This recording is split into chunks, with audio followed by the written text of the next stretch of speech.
The following episode is explicit and is intended for mature audiences. Listener and viewer discretion is advised.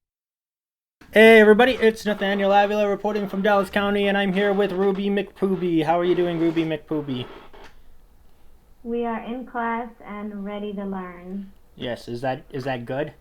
Are you doing good? Yes, that's good. It's always good when you are learning. Okay. So what are we doing today?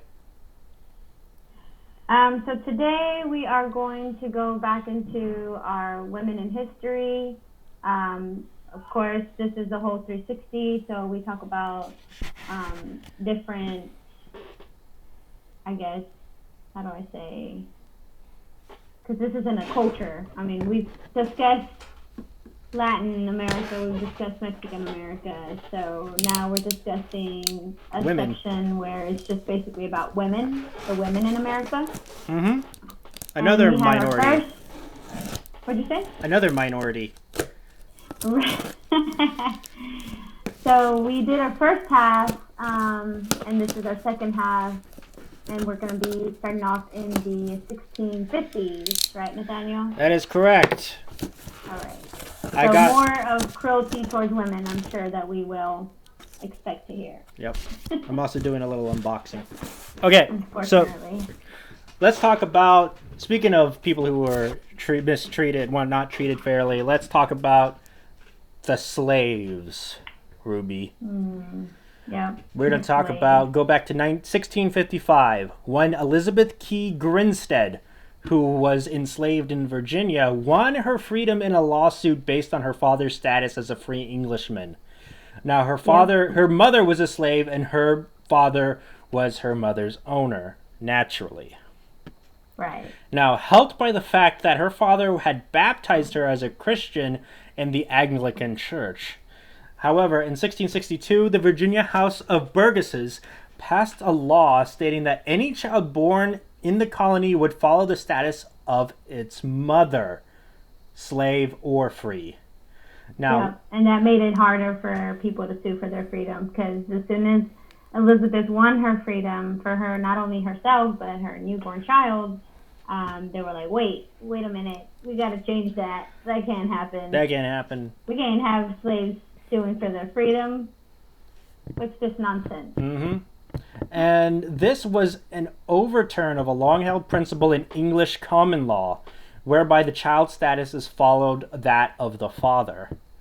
Now, it enabled white men who raped enslaved women to hide the mixed-race children born as a result, and removed their responsibility to acknowledge, support, or emancipate said children.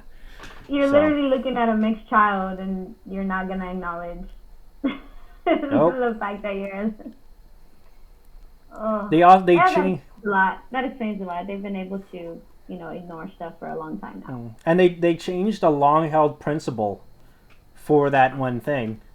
Mm-hmm. So when you're just like that, you saw how easy that was.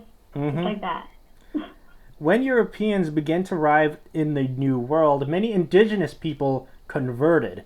As a result, religion was less useful as a way to differentiate, and skin color became more important. Now, I don't think they converted. I think they were forced to convert. I guess so, yeah. We're going to be truthful in this podcast. Okay. So many elite men had children with enslaved people, of course. Pregnancy out of wedlock was encouraged among non-white women, as the children would become workers/enslaved. Now, the number of births out of wedlock in Latin America was much higher than in Europe. On the other hand, unmarried white women who had mixed-race children were treated worse than those who had white children. So. Sounds about white. Hilarious, Ruby. Did you make that up? I think that was the first time I've heard that. No, I did not make that up. I think you made that up. Good job. Did you make that up? I did make that up. Did you make that up? I did, yes. I'm the one who invented it. I posted it in all those Facebook pages. So, despite the expectation of men to father mixed-race children with non-white women, rape of a woman by an African-American man could lead to castration, and European women who married indigenous men lost their European status. As more white women moved to the new colonies, interracial sex became less common since Europeans became concerned with racial survival. Yeah. So what do you think about that? I think it's definitely speaks to the culture that this country has bred as far as like allowing white men to do whatever the hell they want. Mm-hmm. So let's move on to a small Puritan community of Salem Village, Massachusetts. Ooh, Salem. That's right. We're going to be talking about the Salem Witch Trials in 1692. Yes.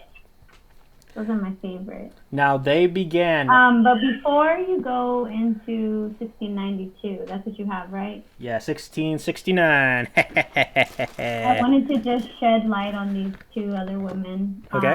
One is Anne Bradstreet. She's 1612 to 1672. She's actually credited with being America's first poet. She wrote her own name despite being told to use a male's name, obviously. So she kind of like was stubborn, and she said, no, I'm going to use my own name and get published under my own name, not some random man's name.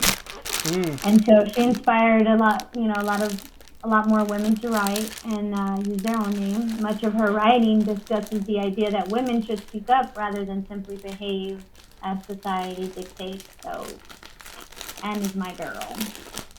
And then I'm also going to just shed some light on Queen Aliquipa from 1670 to 1754. She was a great and respected leader of a Mingo Seneca tribe that lived along the Ohio River.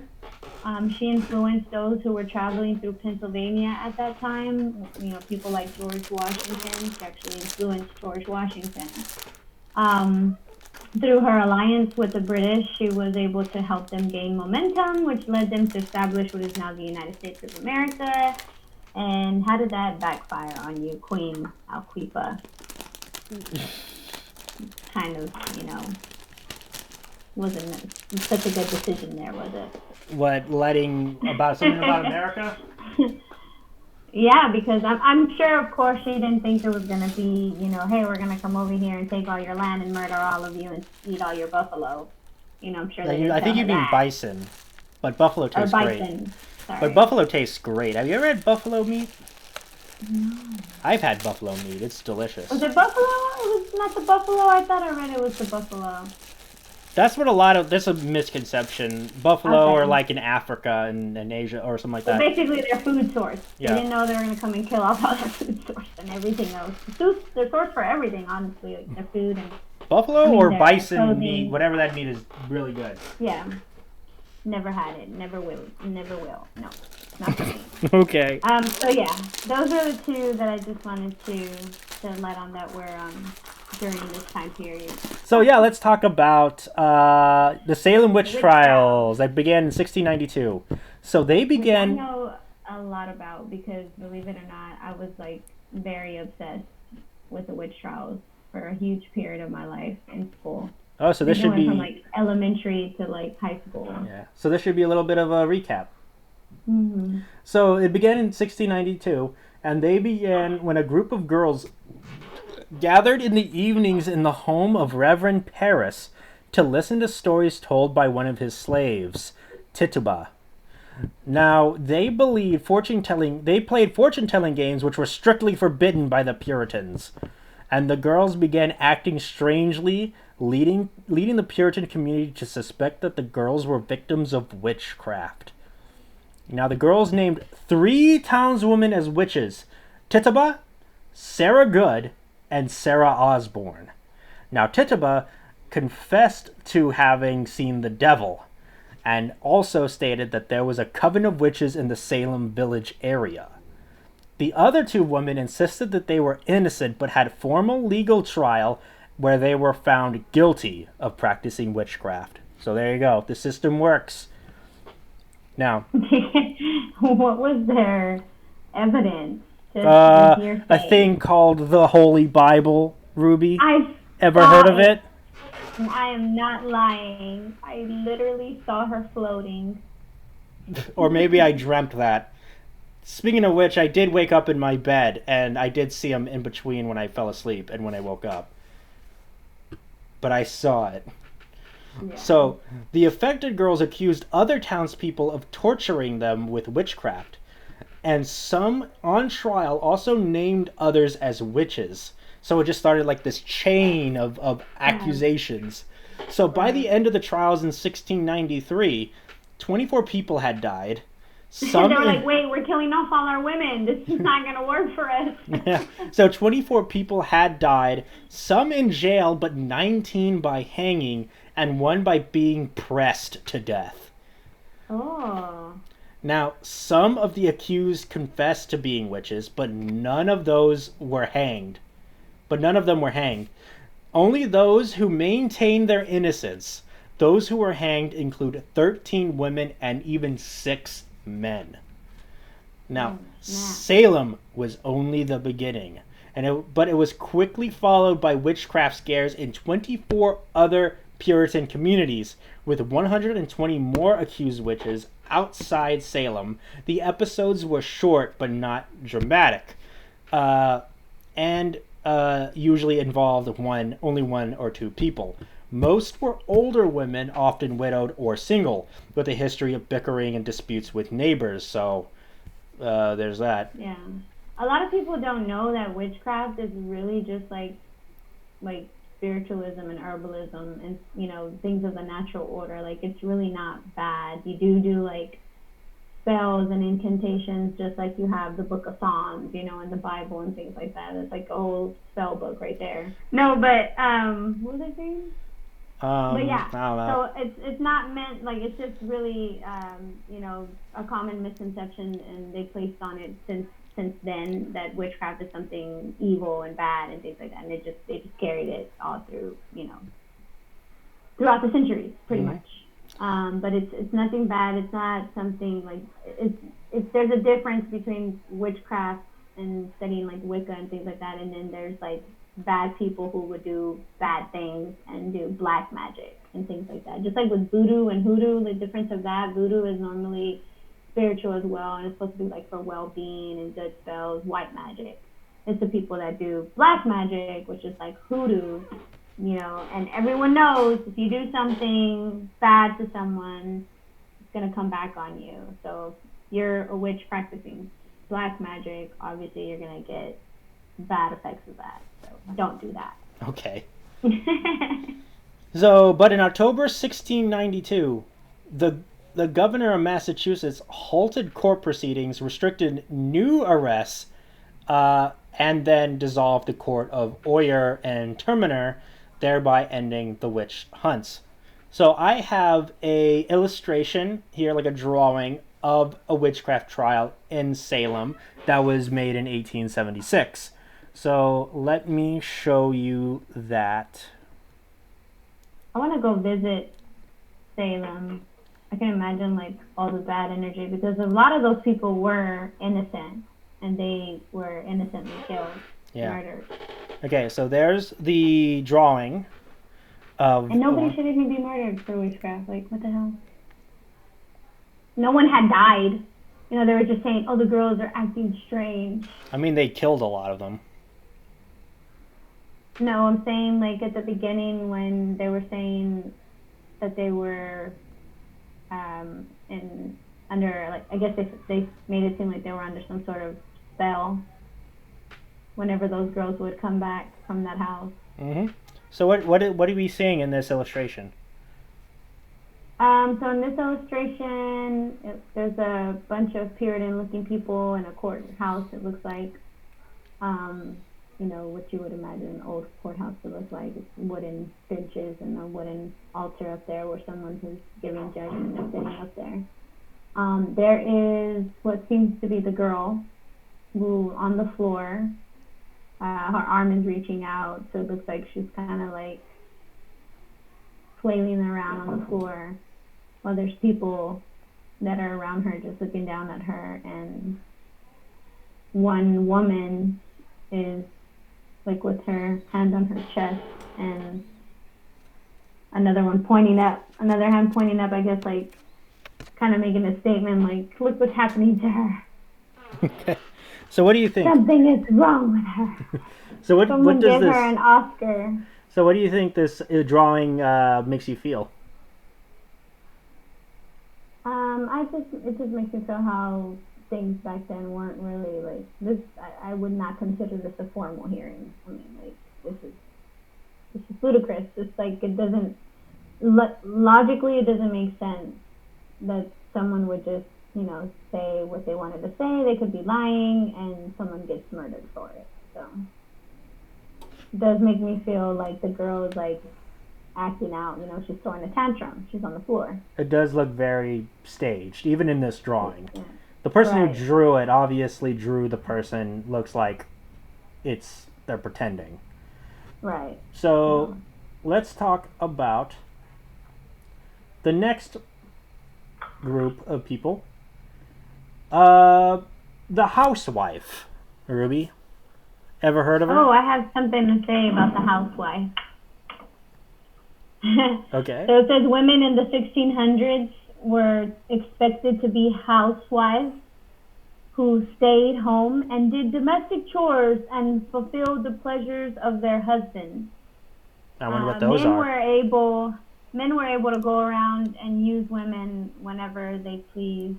But, however, if a woman were to do this, society would frown upon them and shame them for their actions. Right. So, exactly. more of the unequalness. So should we pick that up on the next episode, the housewives? The housewife is like a little bit, so let's do a little bit of it. So yeah, let's. So it's really brief. So the housewife is also called the good wife. In New England, refers to a married woman with economic and cultural roles, just like what Ruby said, and under the legal rules of what is called coverture. A wife had no separate legal identity. None. She has no separate legal identity. Everything she did was under the authority. It just belongs to her husband. Everything belongs to her husband. He controlled all the money, including any dowry or inheritance she might have brought to the marriage. She had certain legal rights to share of the family's property when the husband died. So there's that. She was in charge of the feeding, the cleaning, the medical care for everyone in the household, as well as supervising the servants, as in the slaves. So the housewife's domain, depending upon wealth, would also include cellars, pantries, brew houses, milk houses, wash houses, and butteries. She was responsible for home and manufacturing of clothing, candles, and foodstuffs. At harvest time, she helped the men gather the crops. She typically kept a vegetable garden and cared for the poultry and milked the cows. Now the husband handled other livestock and the dogs. Mothers were responsible for the spiritual and civic well-being of her children, and good housewives raised good children who would become upstanding citizens in the community. Ruby, you should take some notes, Ruby. Yeah, be upstanding member of community and be racist. Be a racist dickhead. But legal statutes and social norms allowed for husbands to exert physical power over their wives, as in the punching. Hey, Ruby, POV. You're in 18th Yeah, but century. if we punch you, then what? You go to jail. Hey, Ruby, picture this. POV. It's the 17th century, and my dinner's too cold. Then I'm like dodging your punches. Oh snap! She's too fast.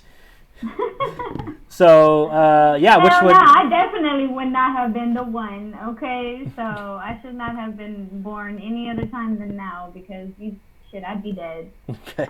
I would definitely not just sit there and take blows like.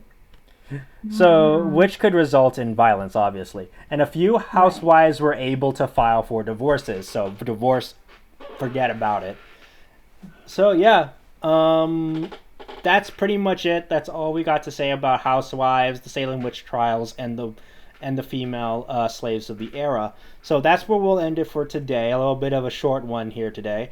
But Yeah, that's all good. We crammed a lot of good information in here. So what did you think Yeah, about... we named some pretty famous women that did some pretty amazing stuff. Yeah, so what did you think about today's episode today? What did we feel about it overall? I feel like it's definitely, like you said, we crammed a lot in it.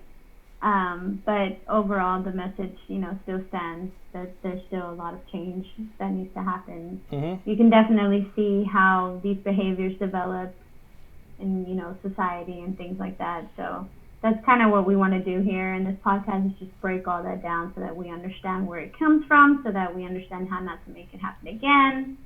We certainly don't want to be living back then. Yeah. And then next week, we're going to talk a little bit. We're going to dive back into Anne Dudley Bradstreet. We're going to talk a little bit more about her. We're going to talk about Lydia Chapin Taft. We're going to talk about her. And then we're going to go into the Great Awakening. And then hopefully we'll get started on the American Revolution and the woman's role in that. So yeah, that's women so far. Women so far. We still have more. So. We still have a lot more. Stay tuned. Yep. All right. I've been Nathaniel Avila. All my feminists out there. Yeah, all feminists. Good job, guys. I've been Nathaniel Avila. And I've been Ruby Rodriguez. And Apple, pencil, folder, calculator. And binder. Pear. And pear. And other pencil. Binder. And other pencil. Yeah, thanks for joining us on our history lesson today. Thank you. Bye. Next time. Bye. Thank you for listening to A Vision Podcast, home of wacky talkies, The Kingdom, Evil Exists, and many more.